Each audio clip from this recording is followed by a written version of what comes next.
O presidente do INSS, Gilberto Valer Júnior, disse hoje que o governo estaria preparado para começar a ressarcir os aposentados e pensionistas vítimas de descontos fraudulentos a partir de 24 de julho. Segundo Valer, o dinheiro será depositado diretamente na conta bancária do beneficiário. Esse primeiro lote de pagamentos contemplaria ao menos 1,5 milhão das mais de 3.600.000 pessoas que comunicaram não reconhecer a legitimidade de descontos realizados em benefícios. A proposta do governo foi apresentada numa audiência de conciliação realizada no Supremo Tribunal Federal com o ministro Dias Toffoli, relator na corte da ação em que a União pede a suspensão de ações judiciais que peçam o ressarcimento.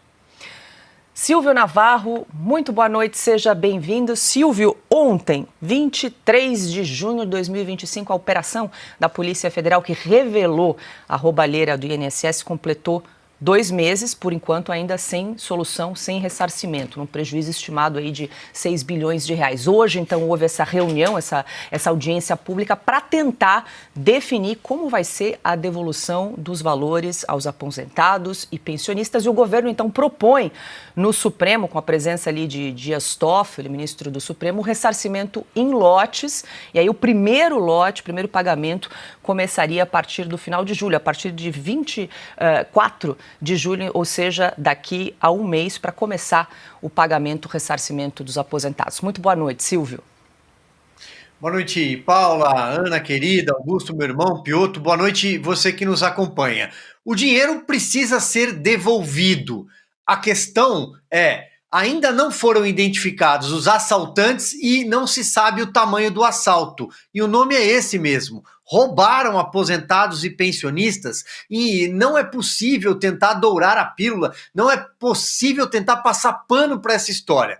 Acho que só a CPMI, que deve funcionar no segundo semestre no Congresso Nacional, poderá jogar luz no tamanho do rombo, em quem foram os integrantes desta quadrilha que estavam dentro da máquina pública, no coração da Previdência Social, no ministério que era administrado pelo PDT, um aliado de primeira hora do PT, mas qual foram todas as ramificações? Não sabemos a extensão.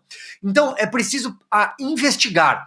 Devolver o dinheiro é evidente que o governo deve fazer isso. Se será em lotes e não sabemos qual o prazo, pelo menos vai devolver o dinheiro. Agora, tem um outro ponto nessa discussão que o ministro Dias Toffoli participou e a notícia de hoje à tarde, é necessário o ressarcimento integral dos valores. Pode ser parcelado? Sim, mas é necessário o ressarcimento integral, porque os sindicatos vão tentar, de alguma forma, sair pela tangente, vão tentar empurrar a culpa, para que, evidentemente, eles não sejam responsabilizados também.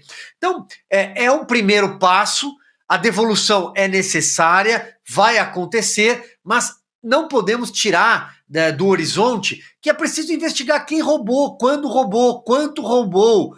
Não podemos deixar essa história passar como 2 meses, você citou o prazo, mas é como se 2 meses depois o problema tivesse sido resolvido. Não, é um escândalo bilionário. Adalberto Piotr, muito boa noite, seja bem-vindo. Nessa reunião hoje, Piotr, com representantes do governo, da Advocacia Geral da União, inclusive com a presença do Jorge Messias, do ministro Dias Toffoli, do Supremo Tribunal Federal, o governo, a União, propõe então a abertura de um crédito extraordinário para que esse valor que vai ser ressarcido aos pensionistas e aposentados fique fora do teto de gastos. Então, só para a gente explicar para a nossa audiência como é que isso funcionaria e nossa audiência quer saber da onde vai vir esse dinheiro inicial para começar o ressarcimento dos valores da fraude do INSS. Objetivamente, Paula, da conta dos pagadores de impostos, conhecida também como Tesouro. O Tesouro Nacional. Boa noite, Paula, boa noite, Augusto, Ana, querida, Silvio, querido, a todos que nos acompanham. A gente anunciou aí, sim, essa é a informação, o presidente do INSS disse hoje que o governo estaria preparado para começar a ressarcir os aposentados. Os pagadores de impostos é que vão pagar pelo desvio.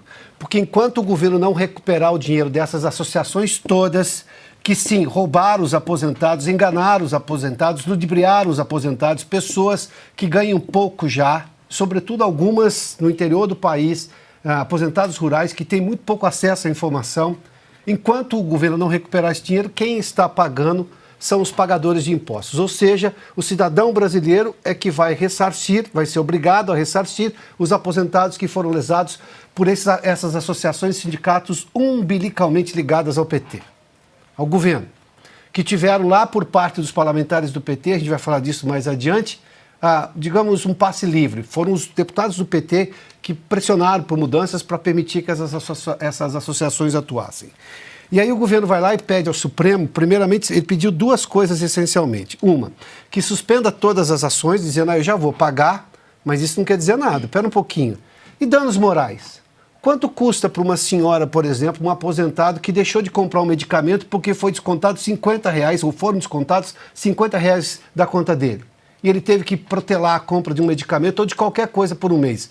Isso se chama compensação financeira, danos morais, e tem que fazer atualização monetária também.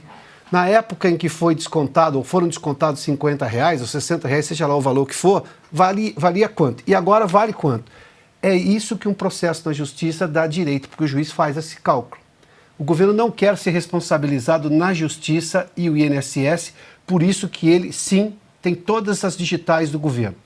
Brincou um espectador outro dia dizendo que tinha 9 digitais, mas enfim, nós sabemos do que ele estava falando. E a outra coisa, ele pediu para tirar do cálculo primário.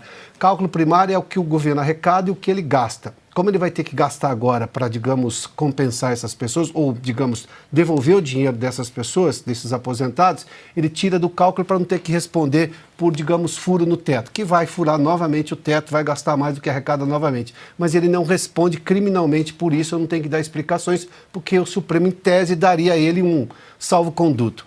Não é a primeira vez que o governo fez isso com a ajuda ao Rio Grande do Sul, fez isso com uma série de outras coisas, vai fazer de novo. O Supremo é o parceiro de consórcio.